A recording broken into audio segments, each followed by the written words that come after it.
Yan mga ka-TH, Heavenly Steam.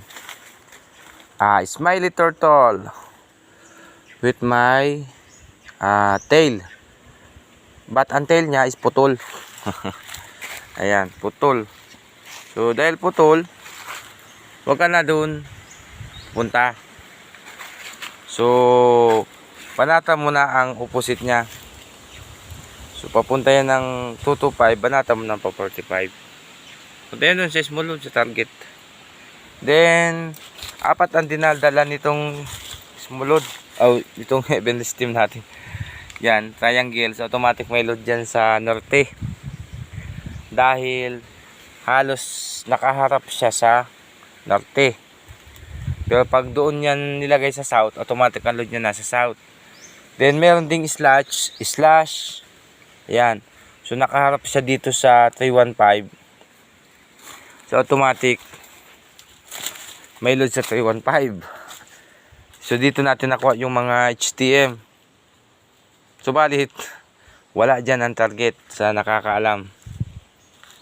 Wala dyan ang target. Dyan natin nakuha yung wala. So tinisdig lang natin siya dyan. So hindi ko na tinuloy dahil delikado na. Big load dyan. Ang load nyan, ibibigay ko itong sekarito sa inyo mga ka-TH. Kapag nakita nyo yung tamago marker na yan. Ano ang tamago marker? Bilog na bato or hugis itlog na bato. Kapag nakita nyo yan, galing dyan sa tamago marker na yan, kahit dito nyo nakuha yung mga HTM dyan, wala dyan ang load. Itong tamago na marker na ito, based sa aking mentor, ayan, may malinis pa na hole. Based sa aking mentor, ang sabi niya sa akin, ito ang pinaka-centering ng hukay. Itong tamago marker na ito, ito yung pinaka-centering ng hukay. Diyan nilalagay sa S yung mga marker. Diyan din nilalagay nila yung mga trap, booby trap kung tawagin natin. Nandiyan na yung mga chemicals, poisons, bomb, at kung ano pa. Subalit kung gusto mo makaiwas dyan, galing sa tamago marker, kuhanin mo ang due west positioning. Ayan. Galing sa tamago marker, pumunta ka ng west, diyan ka maghukay. 2 yards. Diyan mo kuhanin ang item. Pero malalim to. Malaking baon to. Kailangan mo nito ng big financer. Kaya sa mga gusto mag-operate ng mga ganito, o baka naka-operate kayo ng ganyan, sa S kayo naghukay dahil nandyan yung mga marker, iwanan nyo na yan. Lumipat na kayo dito sa west kung may pang finance man lang kayo. Ito, big load to. So, ang estimated na lalim ko nito, 50 to 60 feet lang. Pero sa mga recovery, treasure talaga ng big load, sa totoo lang is 50 feet lang talaga. 50 feet lang talaga na recover. Yung sinasabi siguro nilang bunker, iwan ko lang. Basta sa nalalaman ko, dahil sa kwento ng mentor ko, dahil may mga malalaking tao na humawak sa kanya, 50 feet lang to 45 feet lang talaga ang big load.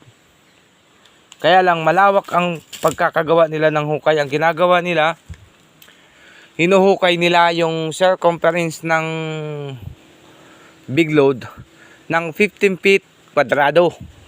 15 feet din binabako nila pababa. Tatanggalin nila 15 feet ang lalim, 15 feet ang lapad. Doon na sila mag-conduct ng scanner, detector, at locator. Dahil sa 15 feet na yon, mawawala na yung mga anomalya doon sa lupa na nilagay ng hapon, kwenta, decoy. So, ngayon, i-scan nila, hinahanap din nila kung saan yung malambot. Saan yung malambot na porsyon, doon sila nadaan. Pero doon sila sa banda west, hindi sila nabanat sa S. So, big load dyan. Itong nadali dito. So, pinahinto na natin dahil hindi naman tayo big financer. Wala pa tayong pampuhunan. Naghahanap pa lang tayo. Sinusubok pa lang natin ang ating kaalaman. Kung ating matatagpuan ng mga small load lang, nagkakahalaga lang naman ng mga 100,000, milyon, ganyan.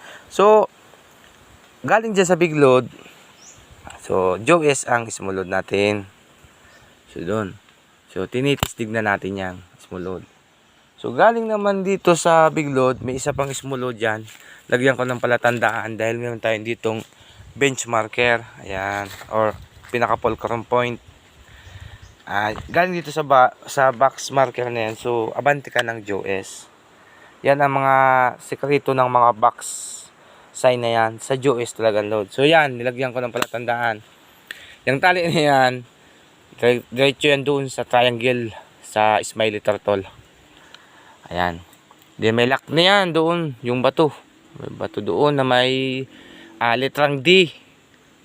D na butas, nakaharap dito sa west. So, automatic ang load nun nasa west kasi nakaharap yung D sa west. Code 7 yung D. Metal element yan.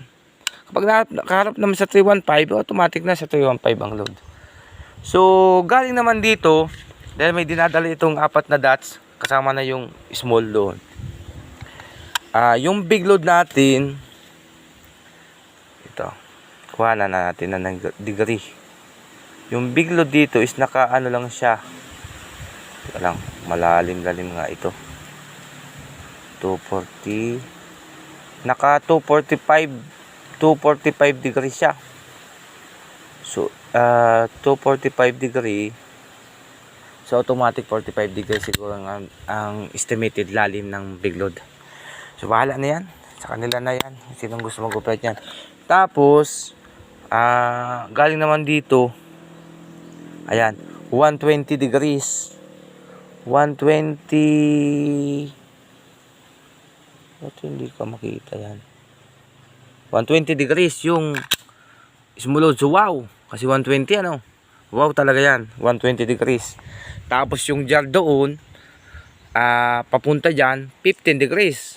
So, nagsukat ako ng 15 hakbang, natamaan siya. So, sabi nila, hindi daw, ano yung kumpas, walang kinalaman yung degree ng kumpas sa layo ng item. Hindi lahat, kasi yung iba talagang may kinalaman. Gaya nung 15. So, may pointer pa siya, 2 dots. So, papunta dyan, 15 din. 15 hakbang. So, may kinalaman. May kinalaman yung degree. So, kaya lang, may mga technique dyan. May mga technique. Halimbawa, yung 120. So, kahit hindi na tayo maghakbang, alisin mo yung 0. So, automatic 12. 12. Automatic. So, pag wala pa dyan, mabandi ka ng 120 hakbang. Para malaman mo. O, yan. Talagang may itong degree ng compass talagang konektado sa layo ng item. Yan lang mga ka-teach. God bless. Bansay.